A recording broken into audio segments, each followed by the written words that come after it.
태국 파타야에 워킹 스트리트가 있다면 한국엔 트리플 역세권과 백세권을 갖춘 수원역 중심상권이 있습니다.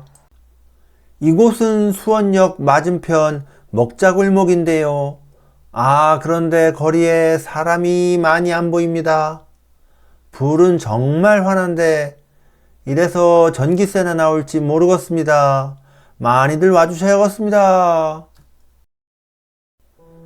안녕하세요 시청자 여러분, 그리고 해외 동포 여러분. 오늘은 처음으로 야간 영상으로 인사드리겠습니다. 오늘은 바로 경기도 수원역 도로 건너편에 위치하고 있는 수원역전시장 먹자골목에 가보려고 합니다. 오늘이 일요일이라서 평소보다 사람이 적을 수 있다는 점은 참고해서 봐주시기 바라겠습니다. 현재 수원역은 KTX와 1호선 그리고 수인 분당선이 지나는 트리플 역세권인데요. 거기에다가 애경백화점이나 롯데백화점 등과 같이 대형 백화점들도 있고, 주변에 또 호텔이나 대단히 아파트 단지들 등도 자리 잡고 있습니다.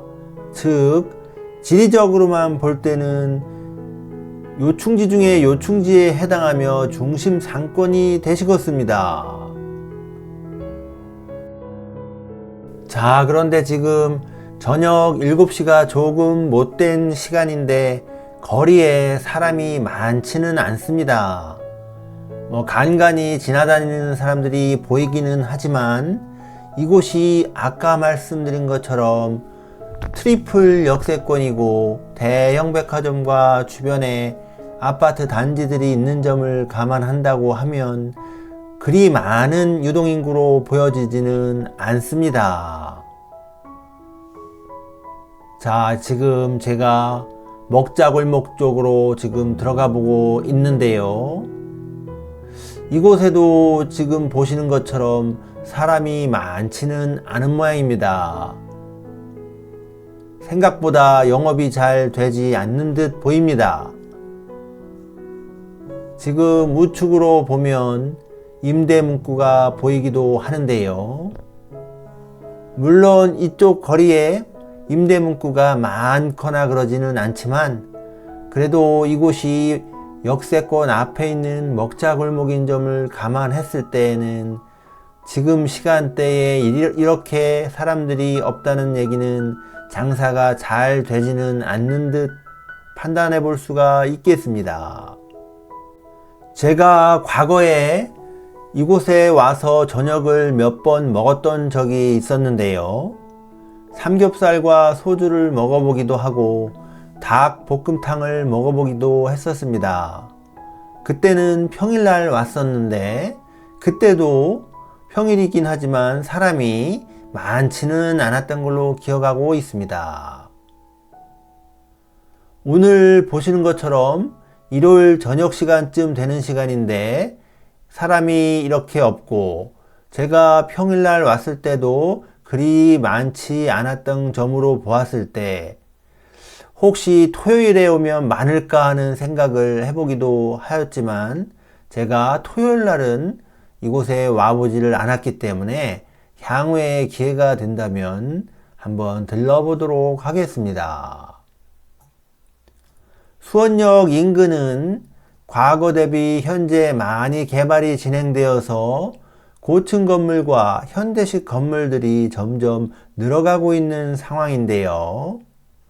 이런 가운데 수원역전시장은 약간 정비된 느낌이 나기는 하지만 삭막하고 황량한 도심 속에 옛 정치를 느낄 수 있는 곳 중 하나이기도 합니다. 수원역전시장은 무려 75년의 역사를 이어오고 있다고 하는데요. 옛 모습을 간직하고 있다가 2010년 8월에 복합 패널 시공과 간판 정비 사업 등으로 외벽을 정비했다고 합니다.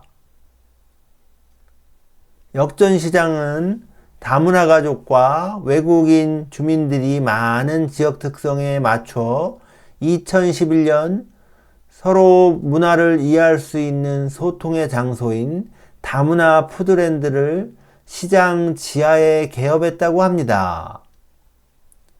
다문화 푸드랜드는 베트남, 러시아, 중국, 태국, 몽골, 방글라데시 등 6개국의 현지인이 직접 조리하는 전통 음식을 저렴한 가격으로 맛볼 수 있다고 하는데요.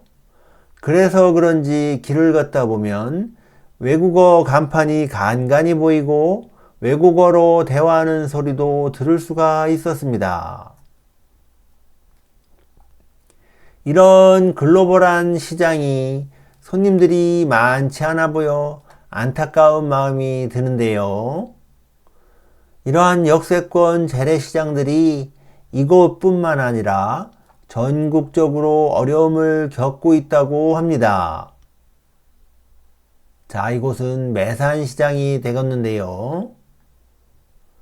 과거에는 단순히 맛있는 음식과 저렴한 가격이 형성된 시장이라면 손님들이 북새통을 이루고 있던 시절도 있었지만 소비 트렌드가 변하고 출생률 저하로 인구 절벽이 나타나면서부터 언젠가부터 이런 재래시장이 외면을 받게 되었습니다. 자, 이것도 보시는 것처럼 썰렁하기만 합니다. 분명 과거보다 시설도 나아지고 교통도 편리해졌지만 업종이나 업태가 단일화돼 다양성을 충족하지 못하고 있고, 특히 코로나를 겪으면서 외식이 줄어들고 배달 음식이 그 자리를 차지하면서 더욱 이러한 현상들이 가속화된 듯 합니다.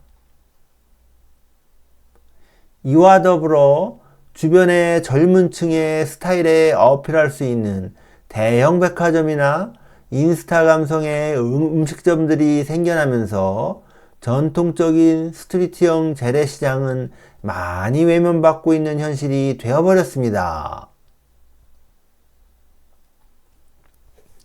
그나마 이곳은 도심권에 위치한 재래시장이겠지만 외곽으로 나가 좀 외진 시골 재래시장의 경우는 이보다 더 썰렁하고, 심지어 어떤 곳은 내국인보다 외국인이 더 많은 시장도 생겨나게 되었습니다. 제가 일전에 영상으로 올려드렸었던 바란 만세시장이나 안산의 다문화 음식거리 등은 외국인의 비중이 아주 높은 장소였습니다. 2024년 대한민국 출생률 0.72명 시대에서 바라볼 때 향후 인구 소멸로 인해 이러한 재래시장의 슬럼화 현상은 더욱 심해질 수 있을 것 같은데요. 지금부터라도 지방자치단체와 재래시장 연합회 등이 머리를 맞대고 사람들로 북적이는 시장을 만들 수 있도록 지혜를 모아봐야 할 것 같습니다.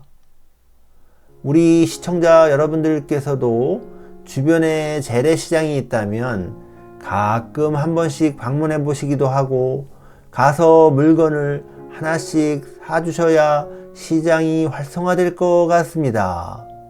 여러분들이 힘을 보태주셔야 될 것 같습니다. 오늘은 여기까지이며 저는 다음에 다른 영상으로 다시 찾아뵐 수 있도록 하겠습니다. 오늘도 시청해 주셔서 감사드리겠습니다. 안녕히 계세요.